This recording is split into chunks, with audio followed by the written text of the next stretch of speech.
En quelques jours, le coronavirus en Italie est passé d'une crise régionale à une véritable urgence nationale. Écoles, collèges, lycées et universités sont fermés pour une période de 10 jours. Des mesures similaires ont été prises dans d'autres pays, mais à un niveau local, comme ici au Royaume-Uni. Mais les autorités sanitaires britanniques s'avouent inquiètes. Ce qui était prévu à l'origine était fondé sur l'idée que si cela pouvait être contrôlé en Chine et contenu partout ailleurs, le virus pouvait être éradiqué. Je pense qu'il y a peu de chances que cela se produise maintenant. Ces chances sont proches de zéro. La France s'évertue elle aussi à endiguer la maladie. 2 autres personnes sont mortes après avoir été infectées, portant à 6 le nombre total de décès. Les moyens utilisés sont la quarantaine et l'autoconfinement, mais cela pourrait ne pas suffire. Nous n'avons pas de vaccin.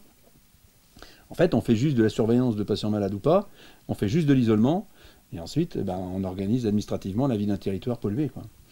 C'est un peu comme Fukushima, là, hein. Il n'y a plus rien qui bouge, hein. Toute l'Europe scrute la façon dont l'Italie organise la riposte. Des tentes sont installées à l'extérieur des hôpitaux pour traiter des patients présentant des symptômes suspects. Une opération quasi militaire a été lancée pour désinfecter les transports et les lieux publics, des mesures draconiennes qui pourraient aussi être prises dans d'autres pays.